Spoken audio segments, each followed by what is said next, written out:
Guys 2019 সালের hacker গেমে back আসছে।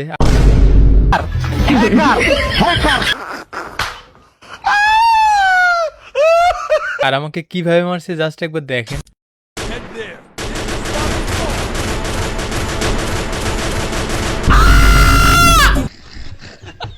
আর ম্যাচে এমন একটা হ্যাকার দেখে কতটা ভয়ে ভয়ে খেলা লাগবে ভাবুন। যাই হোক, এরপর রিভাইভ পেয়ে লুট করার জন্য কাতুল স্টিয়া যাচ্ছিলাম, আর সামনে এনিমি দেখা সত্ত্বেও আমি ফায়ার করি না, কারণ এখান থেকে কিছু অদ্ভুত জিনিস খেয়াল করি। এনিমিগুলো আচমকা নক হয়ে যাচ্ছে।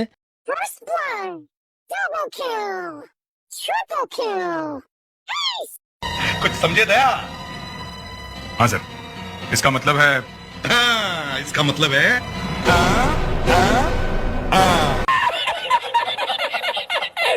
এটা দেখে আমার মনেও সন্দেহ হয়, আর টিমমেটকে বলে এখান থেকে কোনো ফায়ার করো না, মানে সামনে কিল পড়ে থাকা সত্ত্বেও না ফায়ার দিও না, ফায়ার দিও না, ফায়ার দিও না, কিল পড়ে আছে তা ফায়ার দিও না বলতাম। ভয় লাগতেছে, ওই মনে হচ্ছে ওখানে গড়বড় কেউ আছে। তো এরপরই হ্যাকারটা রাশ করে দেয়, আর এখানে কি হয় দেখেন। লেফট